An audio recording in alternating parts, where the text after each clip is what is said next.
There it goes. Now it's recording. Welcome back, everybody, to Stone Students of Horror podcast. We have been away for a little bit, just scheduling mishaps and work and shit, but I do have some pretty cool shit lined up that I'm looking to start banging out this week. But today we've been talking about As Above, So Below for quite a while on the channel. Um, Like I said, it's been very busy.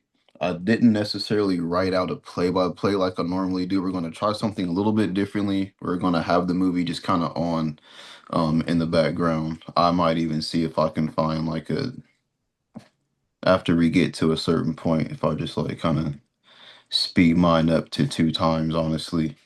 And we're just going to kind of do a live like reaction sort of review. Just be prepared for me to possibly be talking a lot throughout the whole thing. Um, but yeah, with that being said, let's go ahead and press play on As Above, So Below. You want to start right from the top, or do you want to skip ahead a bit? We can start at the top. All right. Um, so I'm at 00. What time slot are you at? Um, I'm like 8 seconds in. I can run it back though. It's all good. I jumped ahead. Oh wait, I have an ad to get through. Insidious. Insidious ad. Have you seen this? Yeah, I'm not sure how to feel about it. I kind of wish they would have let it go with the last one. It was a good theater time. It's a good like Halloween party movie, but it was forced in my opinion. Yeah, I just saw the like climb through the HVAC ducts little scene. So that shit looks creepy. That looks kind of back to like some James Wan shit, but I mean, I'm not really keeping my hopes up for it since they showed us that already. Yeah. I so my ad just finished. I'm at 15 seconds in. Okay.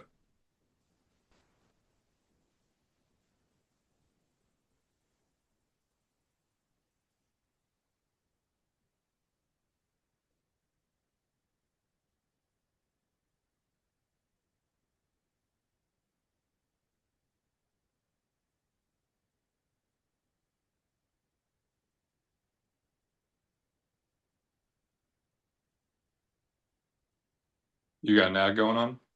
No, no, I'm in it. All right. I'm gonna press play at 15 seconds.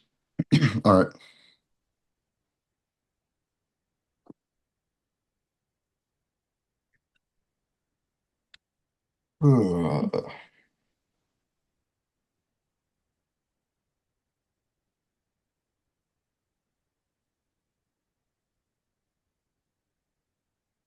I will say about this movie, man, it really just kind of it just starts like it just kind of jump right into it. Or like so it appears at least.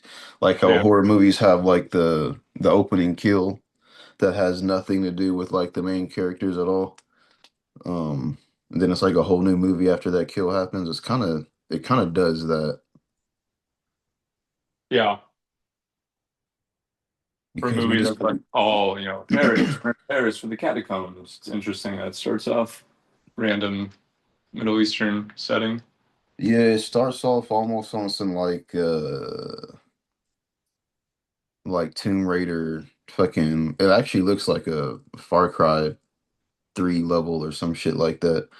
Um and she's like recording herself saying like if she's found dead that like she's well aware of what the Right. rules were for trespassing there and like being Right. buried up to your neck in sand and having a rock pushed over your head um and even like when she gets there this guy that's helping her out that is risking his life to help her like navigate because there's a hole to whatever she's looking for underneath his house. Um, she's like super rude to him. Like even when they almost get caught by like the police or whoever the hell it is, and he's like telling her they need to go, and she's just super selfish the whole movie. Yeah. Yeah, I feel like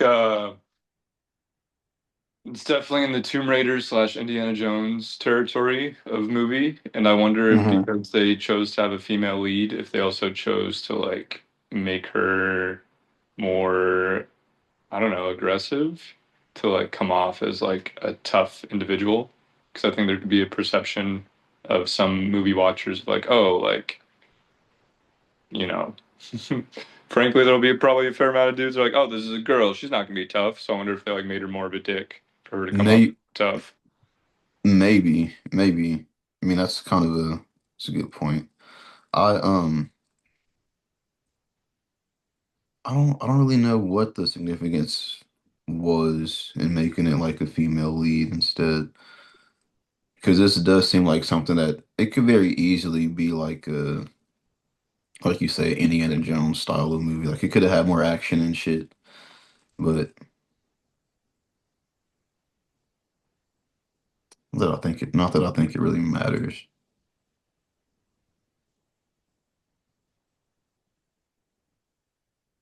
because she's making so much noise while this dude is like pleading to leave. Yeah.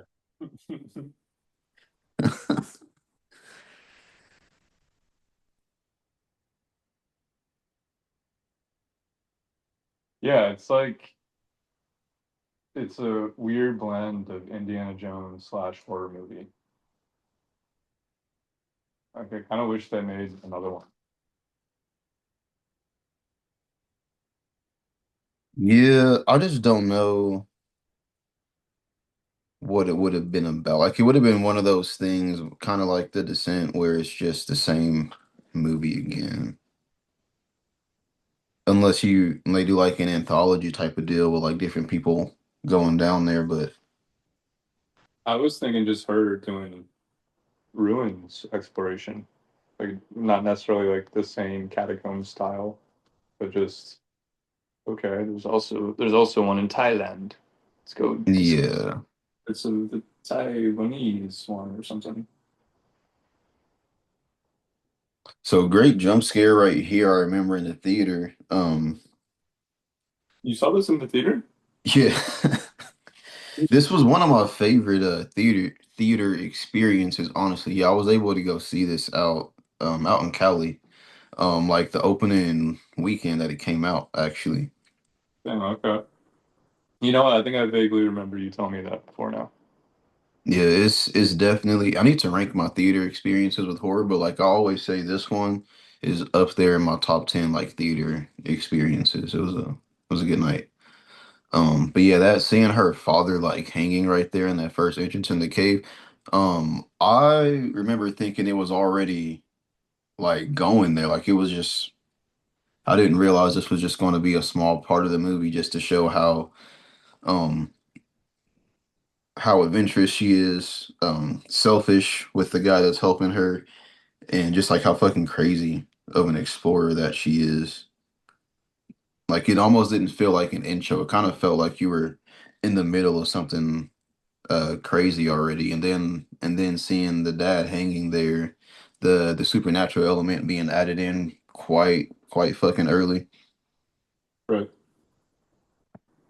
So then when it after this ends and it cuts to like the opening scene, everybody was just like, "What the fuck?"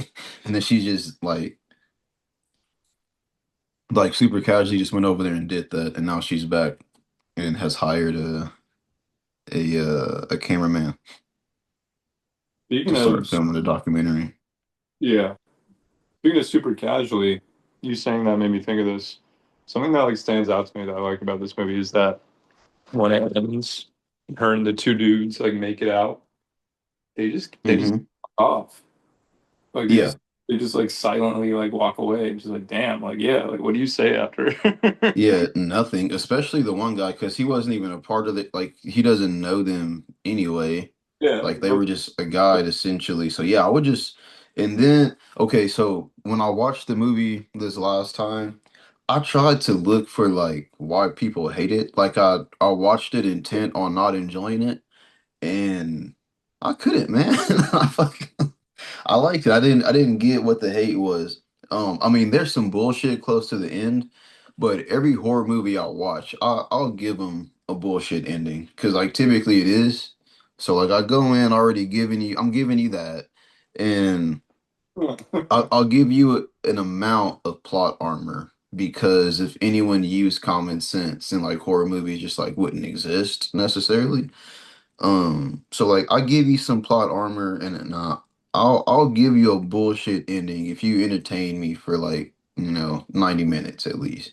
And if you want to fuck off for the last 20 minutes, I've already had my fun, whatever. Um, but yeah, the only thing I could see honestly was I hate Scarlett for sure this time around. I was just like, dude, why doesn't somebody just tell her no? Like the whole fucking the whole fucking time. She's selfish as fuck. And spoilers, the movie came out in 2014. Um, so I shouldn't even be saying spoiler alert. But low key, she could have brought everyone back to life. Like there's a huge chunk of plot armor missing there at the end. Like it's if you really sit and think that much into it, like but we'll get there. We'll get there.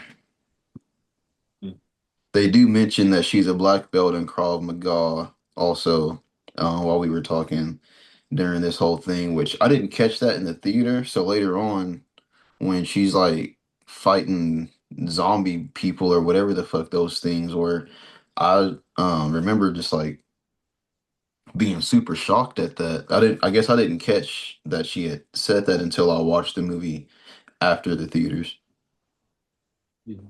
But they do kind of build us up to know that she's somewhat of a badass.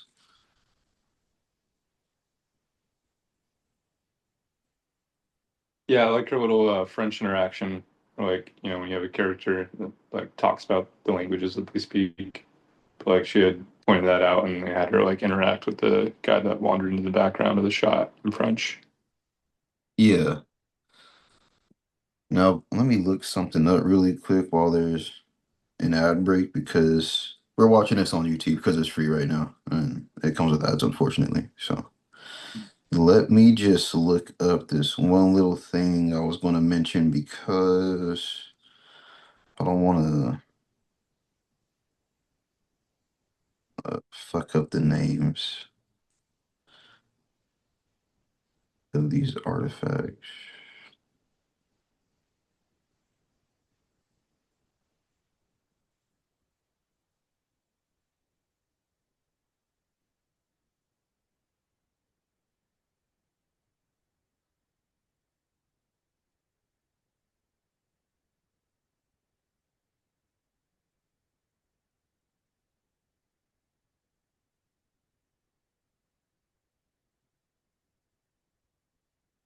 So they found what they found before the opening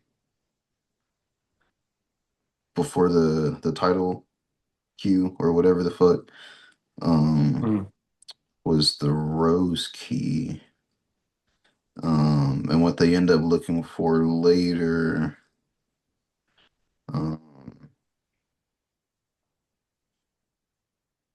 sorry, I'm trying to talk while I'm reading. Let me just read this real quick and then fucking use common sense and talk afterwards. Because I did mention she saw her father hanging there and stuff like that. So we should back it up and talk a little bit about what she was doing over there in the first place during her little Indiana Jones mission underground over there. She's looking for this artifact called the Rose Key, which is the next step in her father's research um, in trying to find this thing called the Philosopher's Stone, which we will talk more about that later as well. But just wanted to, that's something important we should point out. She was over there for a reason, which involves her now going to meet up with poor George here. Yeah. I felt so bad for George every single time.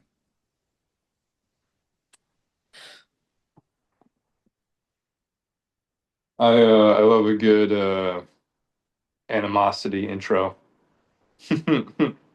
Yeah, so like that's another point too though. So we cut from the Mission Impossible shit in Iran that she was doing, and she has now hired this cameraman by the name of Benji, who poor guy as well. Um and that's who was interviewing her, and she's talking about the Krav Maga and kind of how like there's some hinting around that her father went crazy searching for this stone, and that has something to do with why he killed himself. People go crazy looking for this stone. She's pretty much out to do the impossible and find it to prove that it's real, that her father wasn't crazy. Obviously, she's dealing with some form of guilt there behind his suicide. So the rose stone, I believe the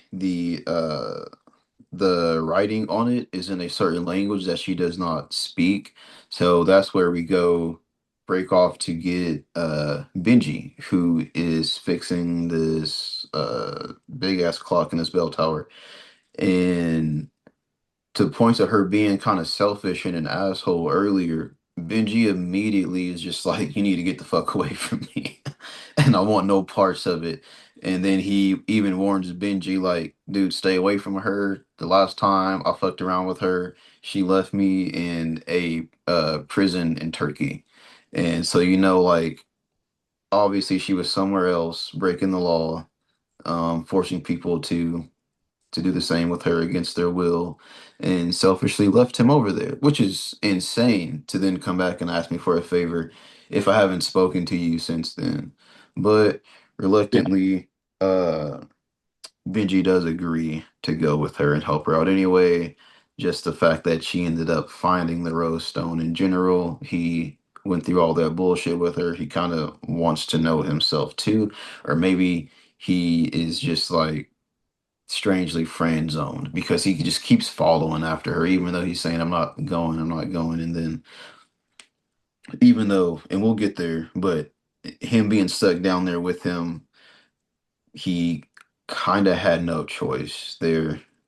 Uh, I was looking for plot armor on when he could have just like left, but there was a point where they are forced to go down there.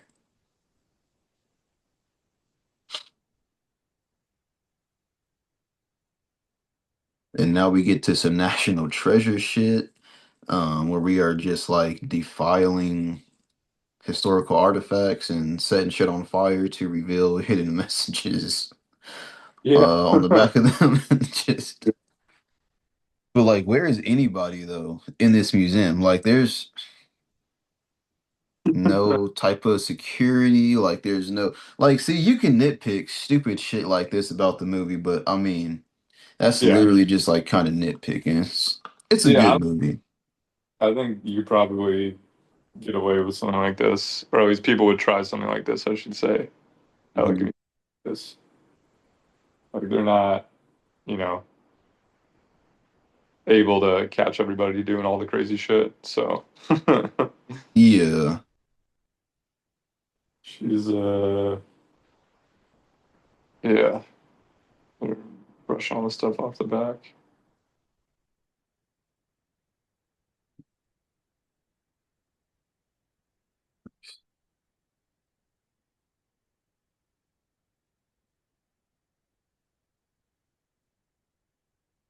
One example right here, as soon as she did that, I'm not helping her hide it. I'm not helping her put it back up.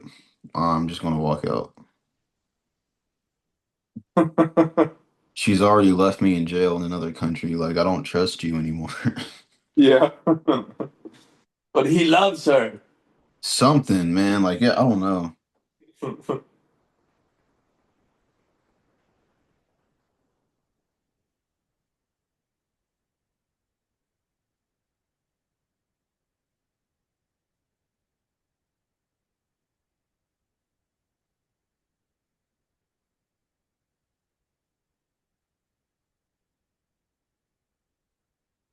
And they just both happen to be history buffs and understand all these riddles and shit. And Yeah. ultimately, they find out that it means the stone is halfway between heaven and hell, essentially.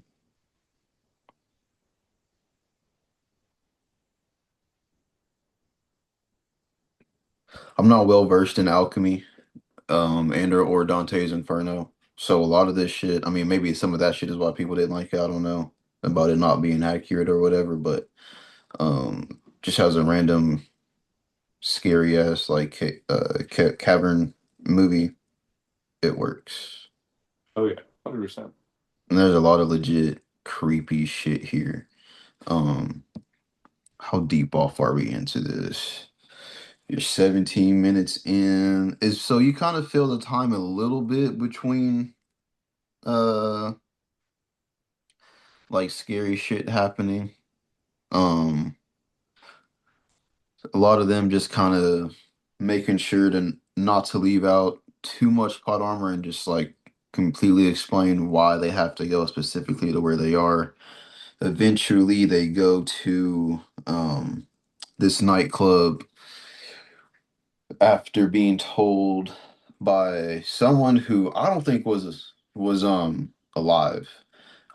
And there's a scene we'll get to where I'll say who I think that person was, but someone kind of overhears them talking about needing to go into the catacombs and tells them they need to go to this club and ask for Papillon. They get to this creepy club.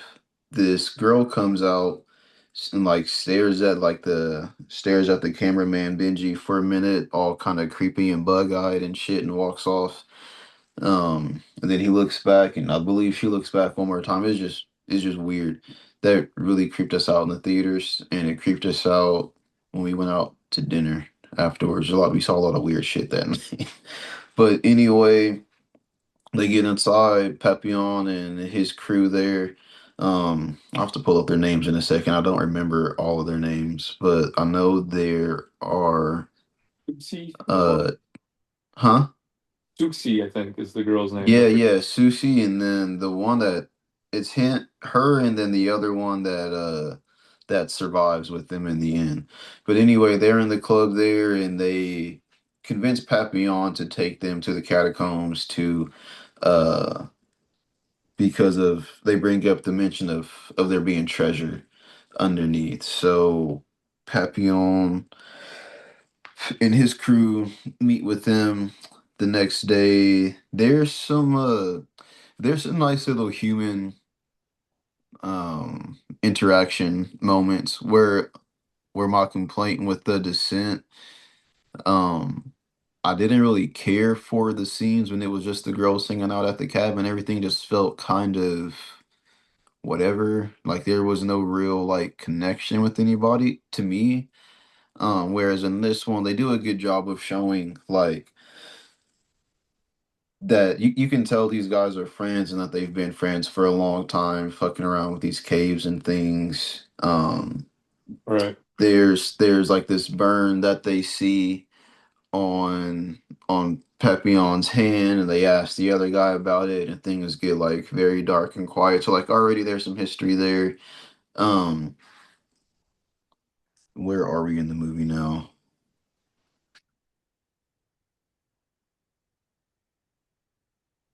Yeah, that dude definitely was not alive. I just told them where to go. Because then she looks back and he's just fucking just gone, like all of a sudden.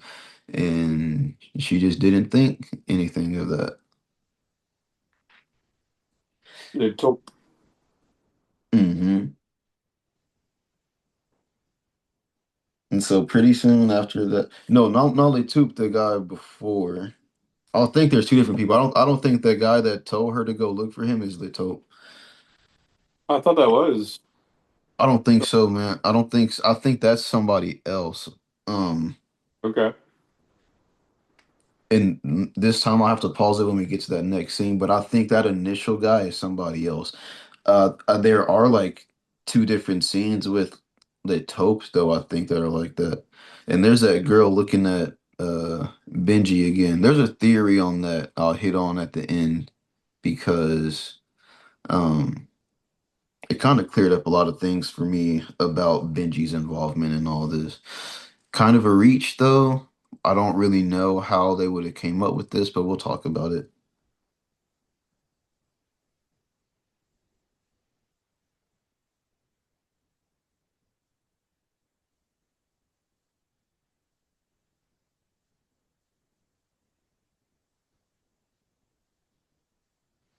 So I don't know if it was because um it was like my second time in a row watching it, or if I was watching it with the intent of seeing what people don't like about it. But I did kind of feel I started to feel the runtime. I mean, it's not a long movie, but I started to feel the runtime still like during this. And I'm not big on get the team back together scenes. Like I think I've spoken on that here before. I'm not sure what movie it was we talked about, but yeah, I'm not real big on the get the team together scenes, even though that's kind of what this is, but kind of not. I did kind of feel it right here. Because it's just a lot of them figuring out riddles and figuring out where to go, and then like they're just kind of haggling in the club with Pep, and then yeah. But I think a part of it is because I know the creepy shit that's coming up, and I kind of wanted to hurry up and get there. So I think on like my second rewatch this week, I was just like, okay, so I do feel a little bit bored right here. But even in that boredom, like in this downtime they have right here, they are Banshee. No, Suki. And he just said the other guy's name. I wasn't fucking paying Zed. attention. Zed? Mhm. That's right, yeah, yeah. Um, Damn, I forgot what I was saying. Oh yeah, in the downtime, like they do use this time to show like some character, like some human characteristics between them to show like their bond as friends, to show that they've been together for a while. Um, so not necessarily a bad thing that it kind of slows down a bit, but again, that was just me watching it on my second time, trying to agree with people that don't like it, just trying to see.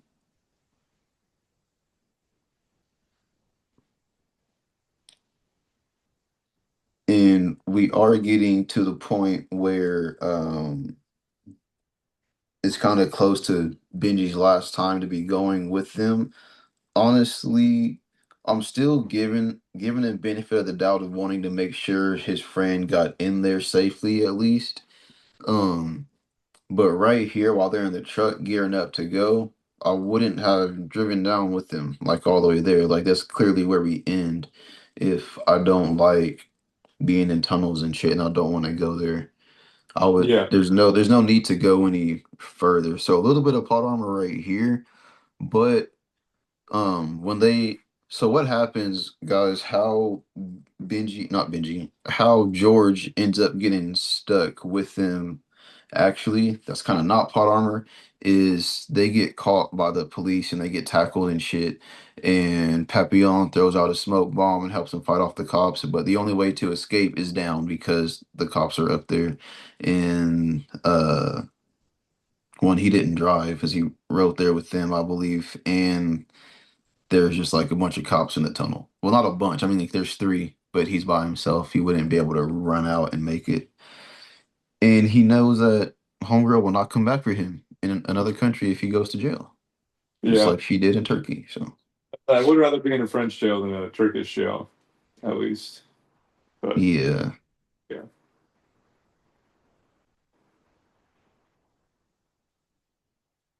So they had to make sure we saw Papillon spray painting his little symbol on Mhm. the wall there. One more thing I skipped over is that Suxi was telling Benji all the terrible shit that can happen down there in the cave. So, so Benji really didn't want to fucking go either. And I'm not sure how much he's paying him as a cameraman, but I'm not that dedicated to my craft that I'm hearing y'all talking about um where Earth meets hell and shit like that, and I'm like gonna continue to go. Yeah. So Yeah. fuck no.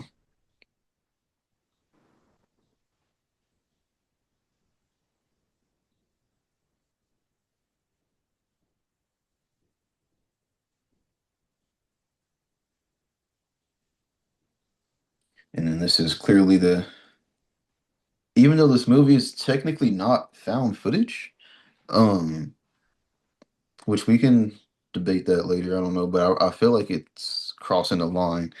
But even though it's not found footage, we just had the whole found footage setup scene where, oh, everybody, let me check your head lamps, and they're like showing you that everyone is because it's going to be through camera angles at most points, that they're just showing us that everyone is going to have their own viewpoint at some point, making sure everything's working.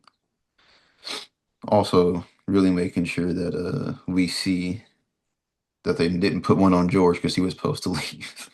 Yeah. And one of my favorite scenes in this whole movie is after they get stuck down there and Benji's like, "Hey man, let me put a headlamp on you." And he's getting them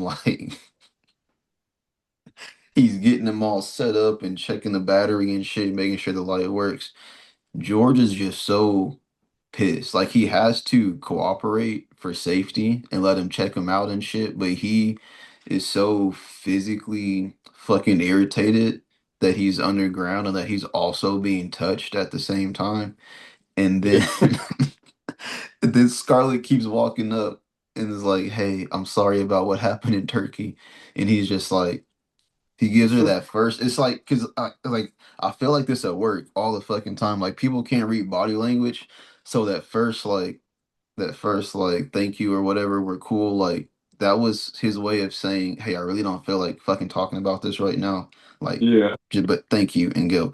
And then she keeps coming back, and I'm sorry about this. And like everything's gonna be okay. And then he finally is just like, "Hey, get the fuck away from me." Yeah. Oh shit. But his face, he's fucking over it. And he's trying to be distant, but she calls him back. And it was when he snaps and he's just like, "What?" Yeah. And then he just fucking rips into her about how he doesn't want to come down there and how she knows. I don't care about your view. Yeah, it's like even though that he was like friend zoned clearly or whatever the fuck weird shit they got going on, like to a certain point, hey, you're a selfish bitch right now. And like somebody needs to tell you.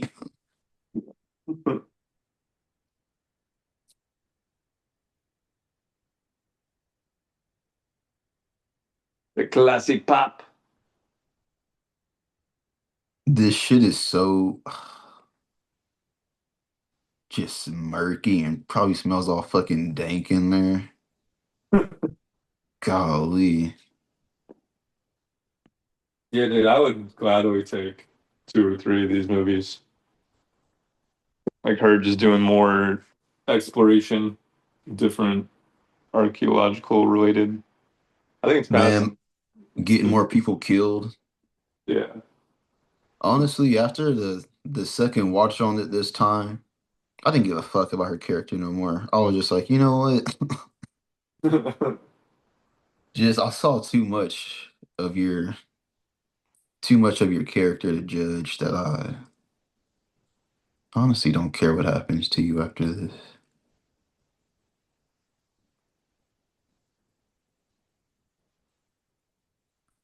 And I don't know if they already talked about it while we were talking or not, but uh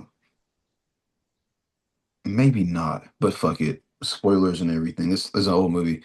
Um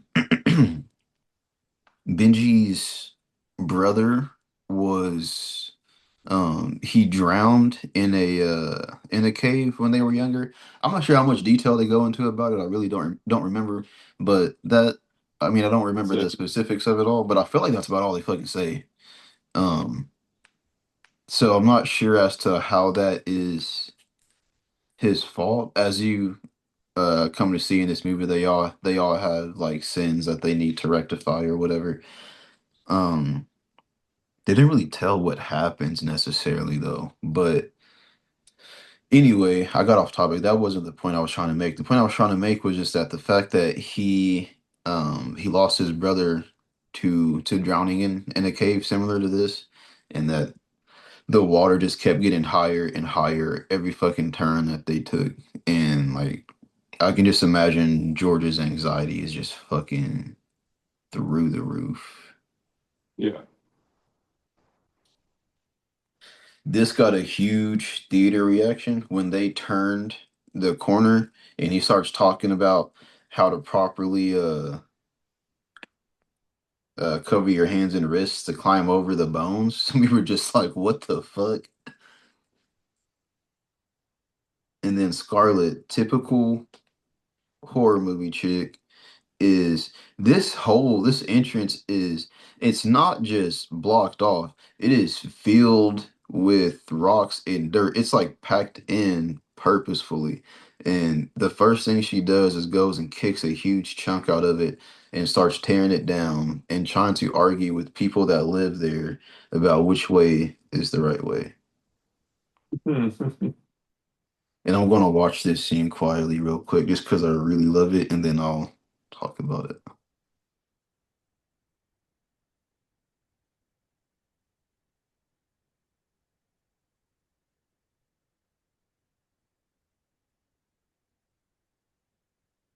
You need characters like him when you deal with like urban legends and shit. I mean, he's like super convincing that he's terrified of going down there. Like he's seriously just like you can go fuck yourself.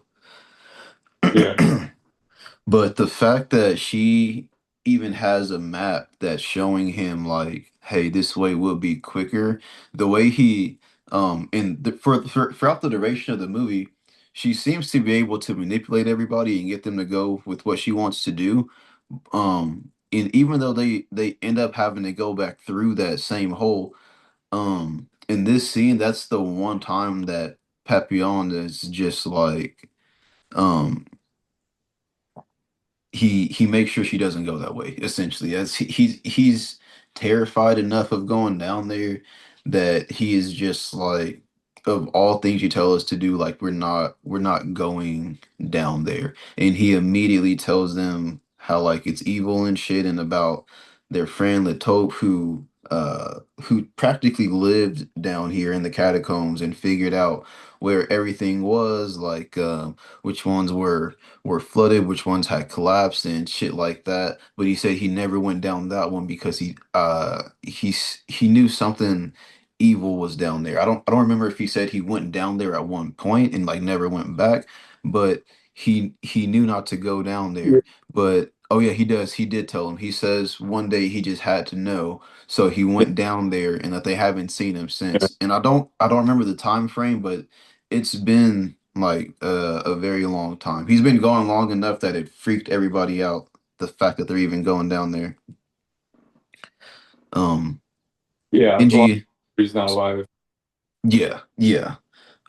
So Benji, this one freaked me out in the theater too, just because it was so loud. The singing in the background from the choir underground in the catacombs when Benji gets stuck here. Um, I'm assuming you're kind of close to that scene, no? Yeah. Okay. So you know what? This is a perfect time because it's just a bunch of yelling and shit from this point on for a little bit. I want to talk about that theory that I read about Benji's character, right? Because everyone else's sin is talked about or it's like shown at some point. Um, but Benji just kind of goes through it for no reason necessarily. Now, one theory is that lust, um, was like his sin because the chick that was looking at him when she came out of the club and they were going in, that he did stare at her for quite a minute, and then when she walked off he looked back, and then she looked back and kind of caught him with the creepy looking eyes and shit. And then like when they see the naked people on the ground, which we completely talked over that, they're like naked weird like occult looking people down there singing and shit.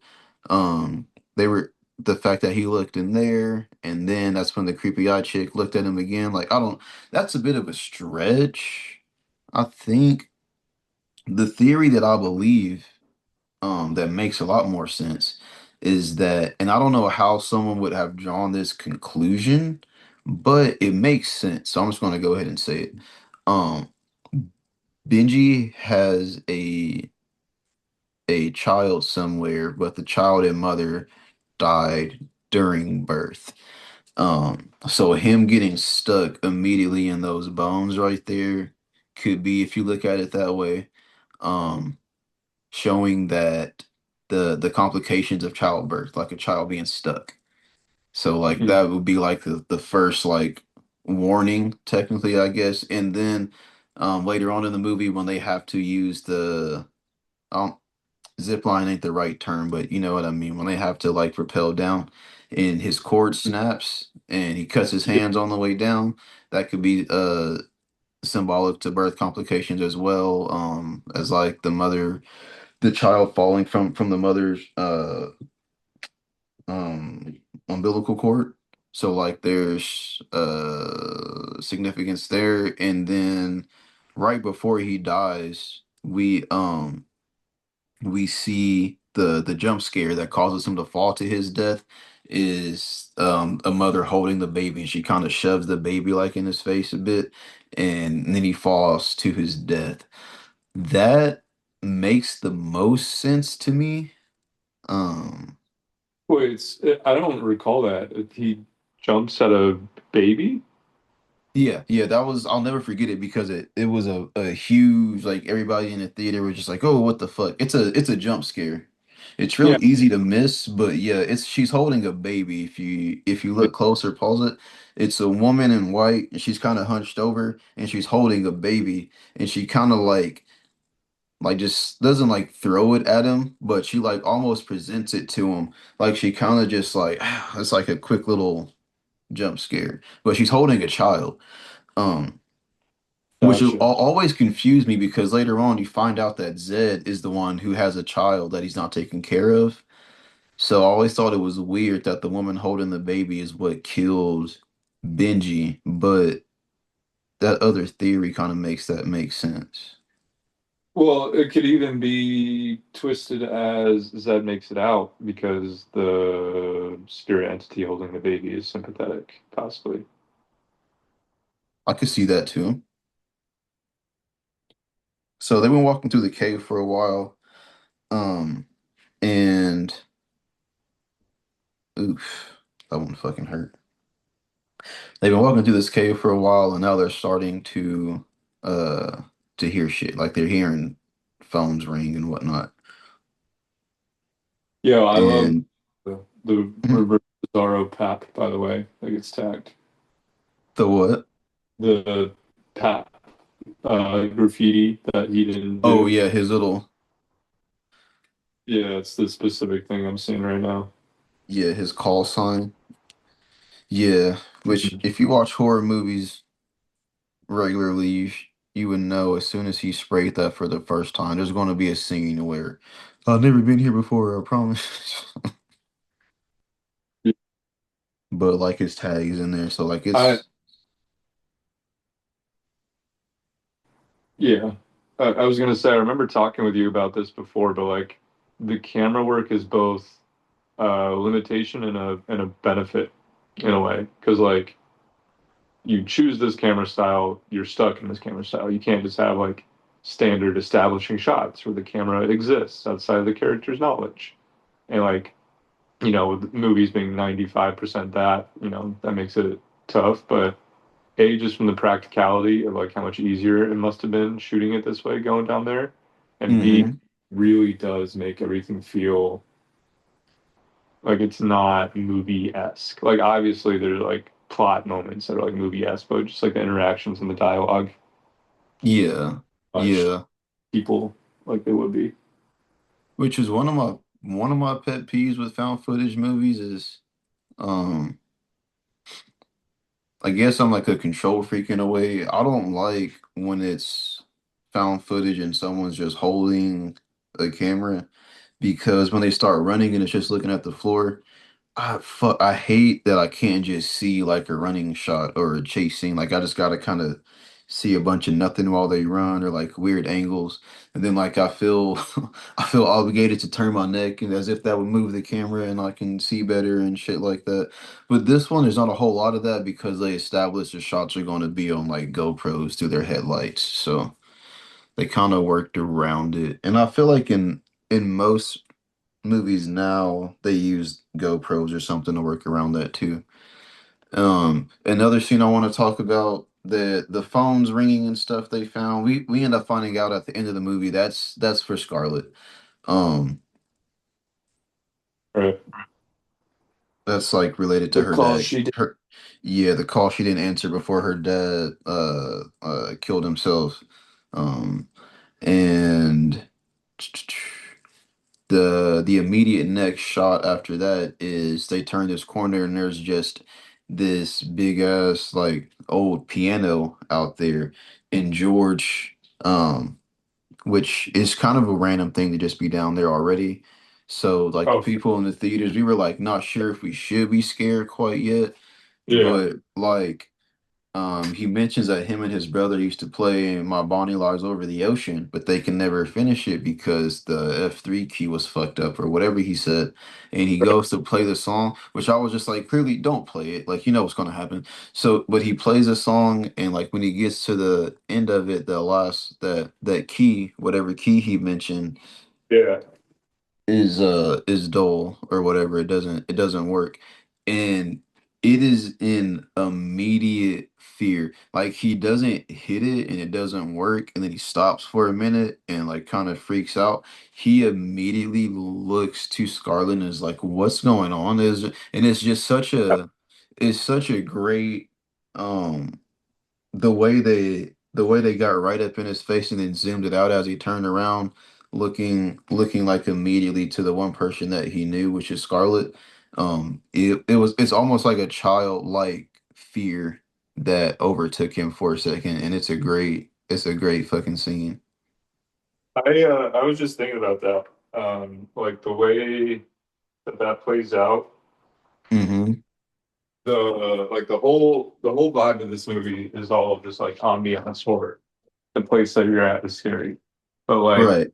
first of all, so random connection I'll make as well. It reminds me of The Shining in a way, like the fear of like impossible architecture. There's this video I'm looking Yeah. about like The Shining having like oh shit, The Shining having like impossible windows, like the office where Jack talks with the manager, like one of the first scenes. Oh yeah, yeah. Yeah, the way that that place is laid out, there would be like elevator shafts right there or something, and like Right. I love that idea of like architecture like being a part of the horror element and Mm-hmm. yeah, like the fact that like you wouldn't be able to fit, like think of how y'all all crawled down there, like can you fit Right. out through that hole? Like are there holes that are bigger that would take a piano? Like it's the just the fact that it's even there is like he shouldn't have been as like calm about seeing the piano down there as he was essentially. And then like with that being the exact same, I think it was A4 note that was missing. Like I Mm-hmm. love that reaction to it of like what's going on here. Not like Yeah. yo, but just like Yeah, no, what's he going went on? like immediately to a childlike fear. And Yeah, while we were talking, the phone ring. It's not at the end of the movie where they say it. They say it right now. So Scarlett also just runs off on her own because she keeps hearing the phone ring and she picks it up and she hears like a man like groaning or like dying or whatever is kind of what it sounds like. yeah. Which at this point I'm like, why are we even picking up the phone? Like we all know what this is. Dude, I mean, I We pick up all the know phone. what this is.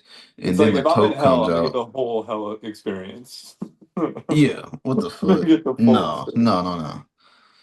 Immediately trying to escape. Yeah,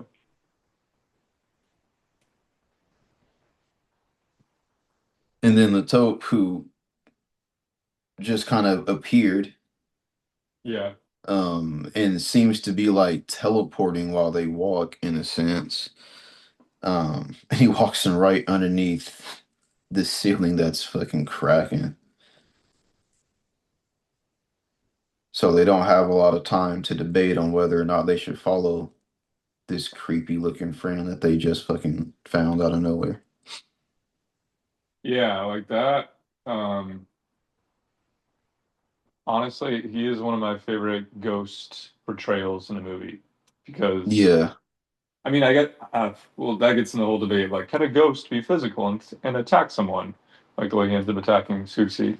But like Yeah, whatever he brutal, by the is, way. yeah, whatever he is, like I love the whole fucking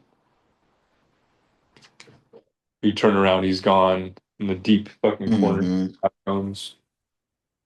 Yeah, I mean, I've read things where they say you could say that he's in somewhat of a limbo. Yeah, Yeah, purgatory. Yeah, yeah, yeah.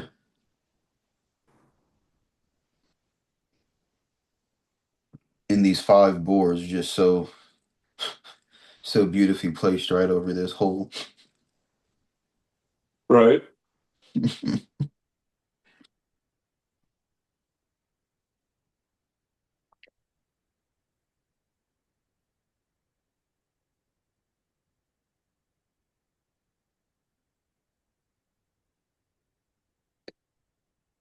Yes, something I think this does really well is that I still can't decide if this feels more like an action adventure Indiana Jones movie with some intense horror elements, or if it's actually like a scary movie that took the time to set up like this backstory and details.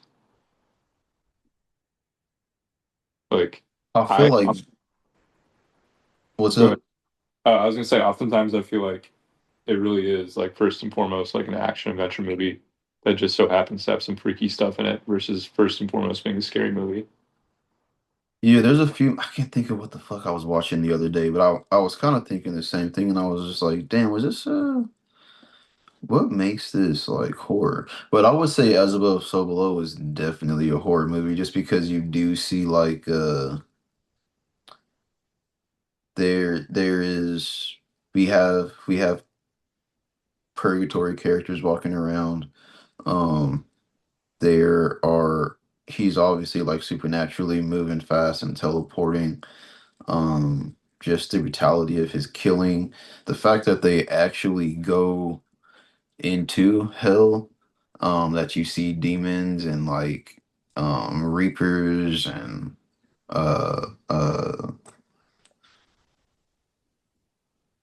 basically there's too much supernatural shit going on, and the fact that they are directly in hell also. um it's just this is definitely a horror movie. Now that other movie that's kind of similar to this, um what the hell is that called? I think maybe it was called Pyramid or The Pyramid or something like that. But it's kind of the same concept, but instead of hell, it's like they're in Egypt in the catacombs, and it has to do with Anubis. That one I would say is more action adventure. Like The Mummy is definitely more action adventure. I hardly ever think of The Mummy when I think horror. Which mummy though? Talking about the Tom The Cruise or the original OG Oh one? fuck no, the Don't Brendan point to Fraser. the backstory. Yeah, no, I feel you. Yeah, if Although anything, there were things I liked about the Tom Cruise one, that's just like I have the day off today, just push play on something type of movie. But yeah. yeah, the Brendan Fraser one is definitely, it felt way more of an action adventure movie, even though they are dealing with like demonic forces and mummies and shit. It just, man, that just feels like an action movie. I hardly ever think of it when I think about horror. I have that issue with Underworld too. Like, even though it's literally vampires and werewolves, that is Yeah, just such an uh, action series to me that I for just sure. don't, it never comes into conversation when I think about horror movies for whatever reason. Yeah, I mean, like, it literally is I agree. technically, but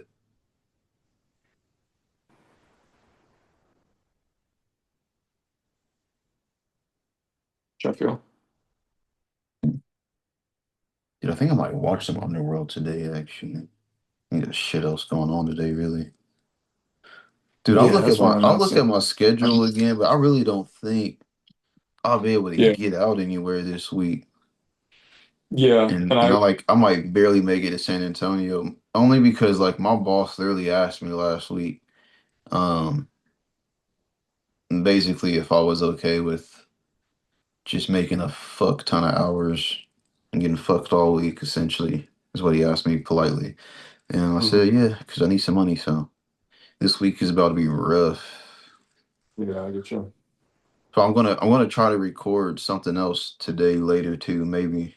Um, just kind of do a dive into 2010s horror.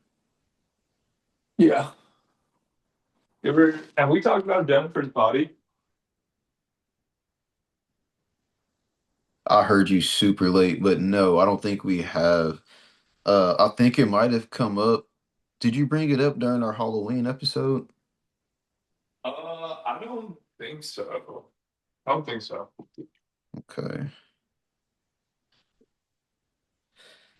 I'll be down to do that one. That's another one that so many different people like it that I'm just like, man, this shouldn't even be horror. I mean, it's just almost like it's a funny ass movie. Yeah, it's like a comedy almost. But then Like, again, it's very much horror. Like there's some shit in there that makes my stomach turn. I'm not gonna lie. yeah, yeah, no, it's Yeah, we should talk about that one actually. That's I haven't watched it in a good minute. Shy would actually be down to watch that one with me. So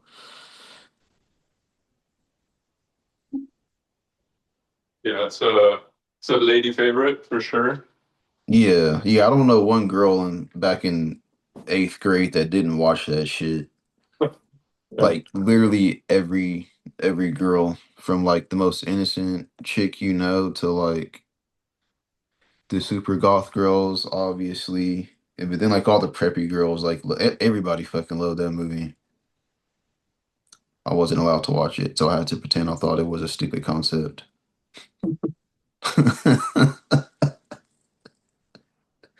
I did that with a You're lot of just movies hating back in dog the because day. you're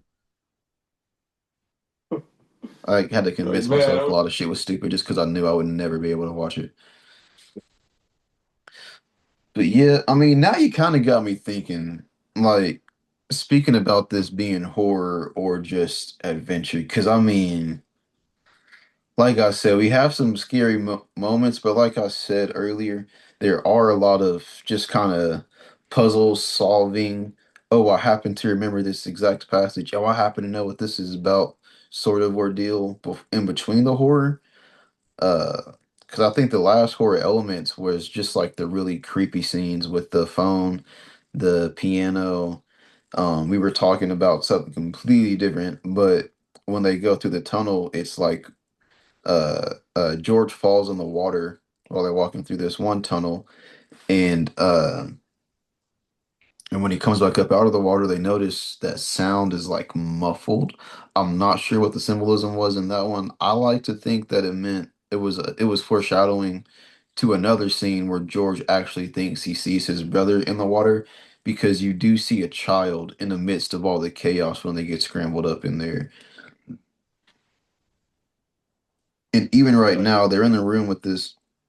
They're going through while we've been talking, they've all that y'all have missed. They've just been going through a series of caverns and things very similar to the Descent, but you throw in a little bit of National Treasure, Indiana Jones shit in there. Lots of riddles being solved and slabs being pulled out to trigger traps and just a lot of shit like that. And they finally, this last cave they were just in, there is a, looks like, correct me if I'm wrong, but it looks like a Templar knight who's laying on the table. Um, Not a skeleton, like just kind of well preserved, which is creepy. And they all end up having to turn their lights out in that room, which I was like, fucking, I'm not going to let it be all the way dark in here. But turning out their lights does do this kind of X marks the spot ordeal, and they get over into this room of treasure, which just reminds me of Lord of the Rings for some reason, just because there's like a cage there with all this treasure and gold and shit in it. It makes me think about The Hobbit. And then the fact that like the something about gold always being a trap. Whereas like in The Hobbit, the gold will like possess your mind and make you greedy and all this shit or whatever. Um, but yeah, like anybody who watches TV like knows obviously the big obvious thing of treasure is what you don't touch. Okay.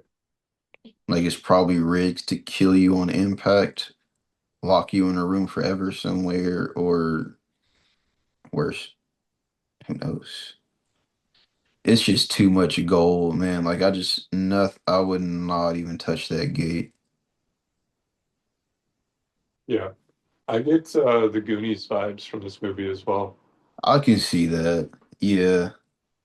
That conversation about pulling out the wrong stone and the ceiling collapsing, like, makes me think of the piano scene in the Goonies, and Oh then yeah. the Dude, maybe treasure. I should make the kids watch that shit. I tried once and they disrespected the fuck out of me. And I was just like, all right, whatever. Keep sound. Make them sit down with them. Yeah, What they weren't about? really fucking with it. And I was just like, whatever. Maybe I was just a different kid. I don't know. I mean, I I don't do know, have man. two girls. I don't know. That might be a smartphone kid generation thing. I feel like it's kind of a slow burn. It's definitely not like an exciting right away type of movie. Well, yeah, Also, that's I the feel thing like about just what was it? I feel like childhood was like different then. Like kids in the 80s versus kids in the 2020s. Like that 40-year jump is like much bigger, I think, than people realize. Because like it's just like foreign the way that people behaved back then compared to the way that people behave now and like the activities. Like the Goonies now, they'd all just like fucking this is like such a boomer take, but like they all just like be on their phones or like on video games the whole weekend. Like people wouldn't be like, oh, let's go outside for 3 whole days. I think that's something like kids have Yeah. lost. These fucking idiots are so happy to pull the gate off, and she found the real treasure, which is this little baby ass, regular ass looking stone. Yeah. And then, of course, the ceiling collapses, and they all get fucked up, and it's just an array of cameras being shaken, and everyone asking if everyone's okay. Which, I feel like they would all be fucking dead, man. There's no way anyone had time to clear that room. I mean, that shit fell right away. Also, they make a comment about like there has to be like a second way out of here. Like they would never build something like this without like a second way out. And I'm thinking to myself like this is like hell. Like Yeah. it's not Okay. like Susie was anymore. But yeah. Susie did get not crushed necessarily, but I mean she was behind some rocks. They have to pull some rocks to get her out of there. And I just want to note that I know it was, and this is still kind of my trying to find reasons to hate this movie, even though it's a personal favorite. Because people really didn't like this movie when it came out. But one thing that did bother me was after like the dust cleared and everything, the taupe was in there with them. And then as soon as they go and find as soon as they pull Suki out of the rocks and lay her down, uh the taupe has like vanished. And like I get they would be looking for him, but they're looking for him as if he wasn't just there though. Like it's almost, does that make sense? Like they're not looking for him like they knew he was there before and then he vanished. They're seemingly looking for him as if he was never there with them in the first place, which I don't know, maybe that's just something they kind of overlooked, but yeah, because they're talking about we need to move the rocks to find him. He was just standing, he was like standing in the room with y'all when we were looking for Susie. So again, that's just something nitpicking I think they just didn't catch. Um, all their gear is buried though in the rocks, all their water, food, everything. And Susie's arm is like fractured, it looks. It's all cut up to shit. So they're gonna use this magical rock they've been looking for the whole time. We're gonna like just kind of chisel some of it off, like we're trying to start a fire on some Wait, twigs wait, and wait, your shit. audio. No, I can't really hear you. Hmm? Your audio cut out a bunch. Oh, my audio cut Can out. you hear me? Oh shit,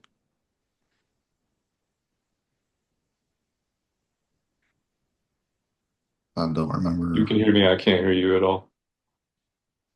Oh, okay, still.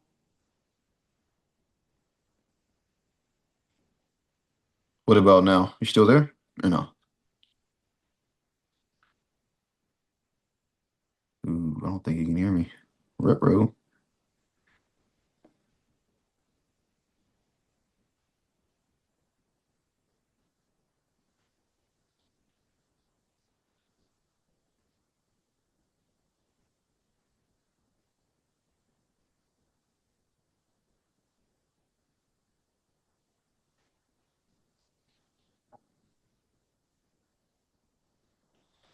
Gonna wait a second and see if he is able to rejoin.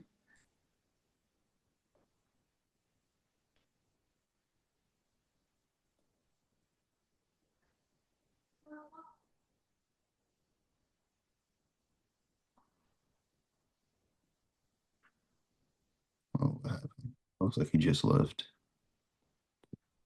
Oops. Sorry, guys. Technical difficulties. But all you've missed so far while we've been trying to work through that is upon realizing that Latope was missing, they well, they use the stone to fix Suxi's arm.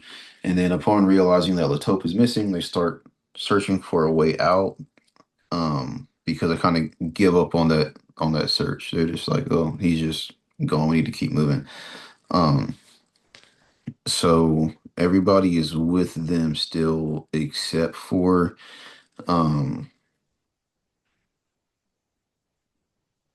except for Latope. So it's still like that original crew that went down there. So far, everybody is still alive, and they're they went back to the room where they found their treasure in the first place, and that's where they do the thing where they say the title of the movie. They find the symbol for as above, so below, where they kind of using all their intertwined like knowledge of alchemy and history and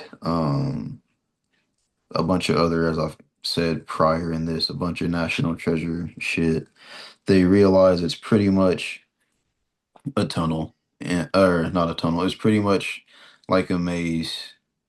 And this whole thing is similar to I've heard people say Dante's Inferno, which I myself am not personally well engaged in that, but the movie will pick up pace from here on out, and it'll just be them realizing that they have to go through the exact same path over and over again, and every time they go through it, things are mirrored opposite of the way that they were the last time they went out, and this is kind of where people start to get picked off because upon arriving, um through one passageway, they find the taupe just kind of sitting awkwardly off by himself and staring down at the floor. He's not talking, he's not moving, he's just kind of there.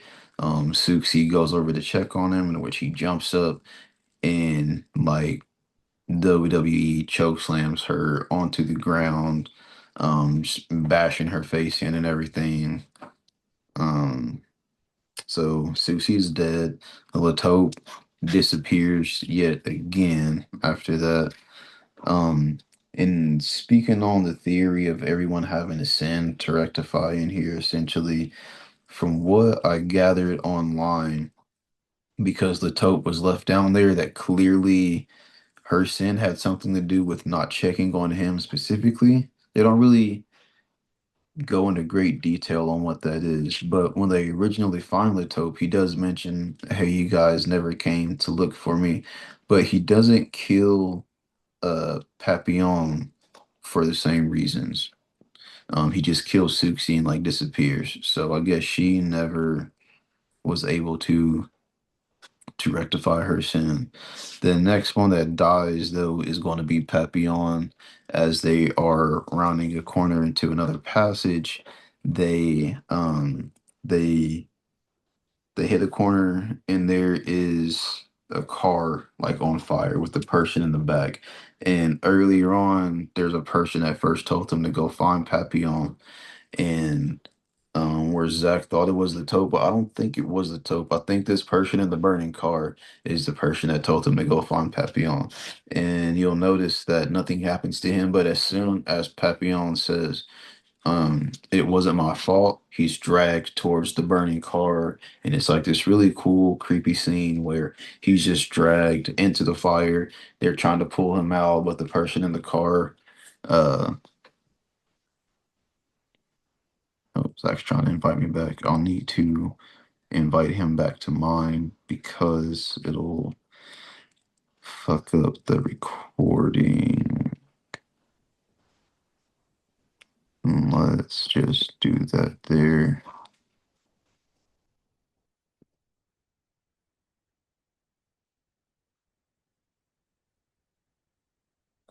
Okay. Oh, it just said he was back in here. Let's go here.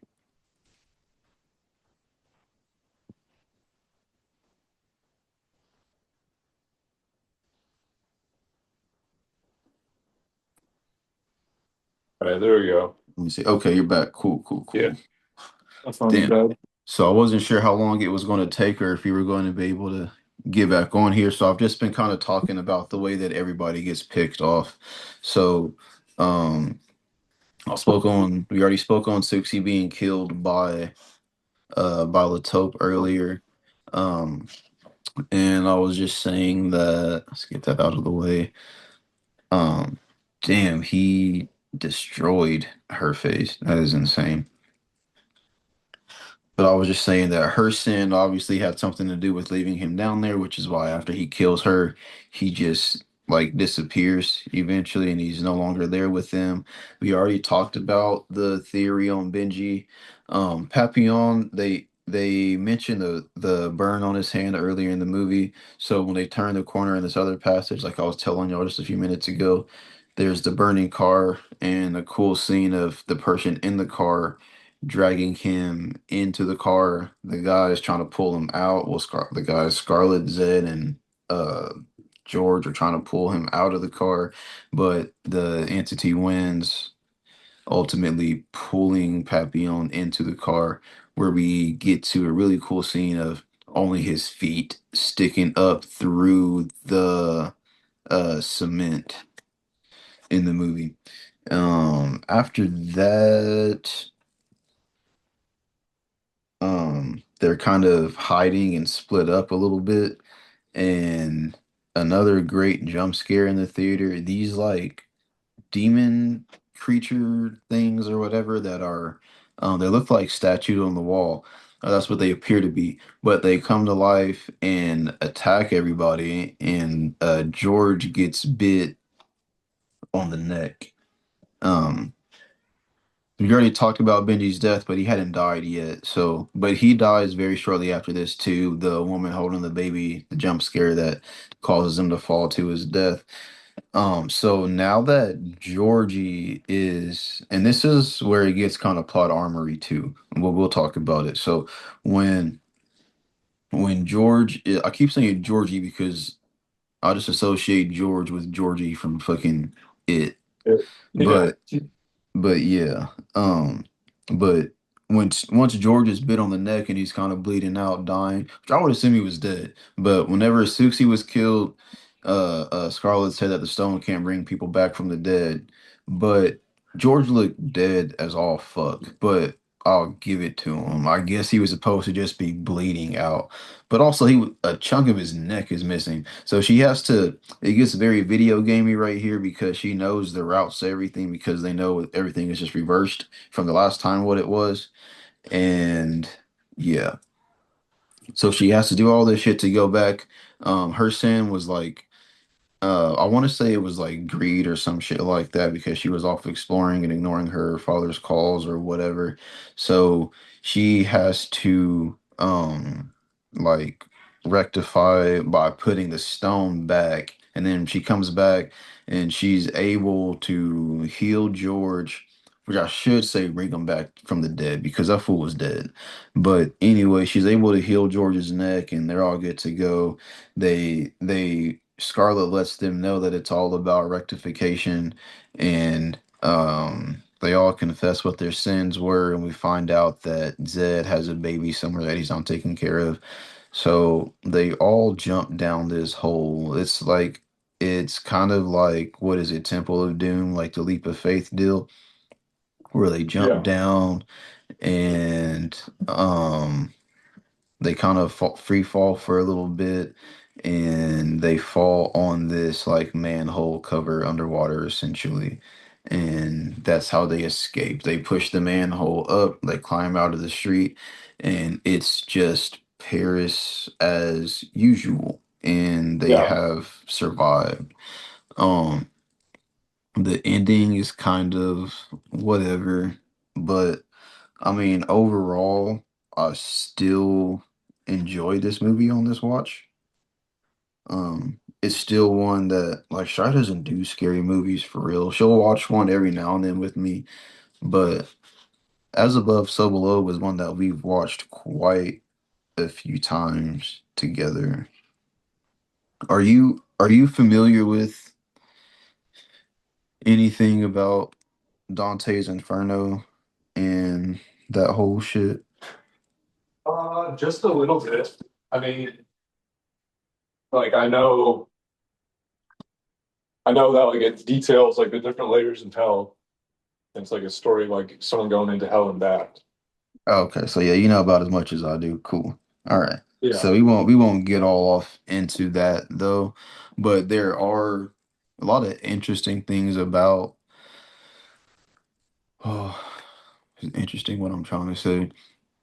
It's not. There's lots of things that connects that makes sense to where you could watch it as if this movie is supposed to be a direct representation of Dante's Inferno. There's lots of symbolism that makes sense. But like I said, me and you aren't really well versed in all that, so I'm not really gonna get all into that.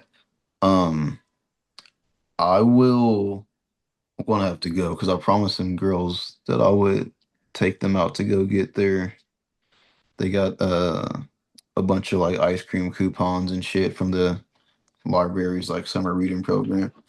Um, and since I went ahead and rushed to the movie, so I wasn't sure if we were going to get our connection fixed in time. I didn't want people to just be staring at me and waiting. Um, I think we're good to call it on that one. I will look at my I'm going to look at my schedule though and just double check. But man, I really don't think I'll be able to do anything this week. I mean, I might be able to uh do like some late night recordings, and I know Monday during the day I'm free. If you want to, if I don't end up shooting it solo today, like I might end up doing like an early 2010s sort of deep dive ish ordeal by myself today. But if I don't, I Okay. mean that's something I'll be able to do Monday, or we could also just pick a random movie to go over.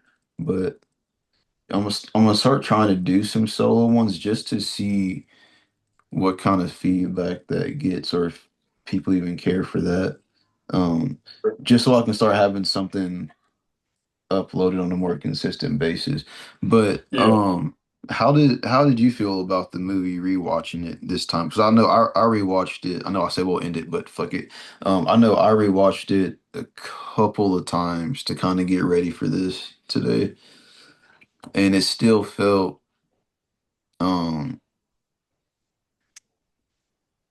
like a good scary movie. Like I still liked it. I was able to see why other people don't at times, like if I got real nitpicky. But like I said, with horror movies, Like everything's just been done so many times that I'm gonna give you that plot armor and a little bit, like I'll give you plot armor to an extent, and then I'll give you like kind of a rushed bullshit ending. Like I'll give Yeah. you those two things. For Yeah. most of the time, I'll give you those two things. So, Right. That makes sense. I think that it's like talking about like horror and architecture and like the place like being a character in a way. Um, Thinking about it, I think it would be impossible to shoot a movie in the catacombs pretty much any other way. Like there's hmm. just not enough natural light. There's not enough space for I was camera gonna say angles. fucking space in Yeah, like general. they can't back up and get a wide shot of like nothing. So like, yeah. Um, Again, this is one of my favorite horror movies, one of my favorite movies in general. Oh Um, shit. I wish we had more in this universe. Yeah, that would just be an interesting one though, as far as what they would do. They would have to make her not be a selfish, like bitchy character in the other one. She'd have to have learned. But I want to go start getting them ready. I'll take another look at my schedule and see what I can do, and I'll let you know something before Monday. Okay, for sure. If not, it's all good. No worries. All right. All right, I'll catch you later, man. All right, sure.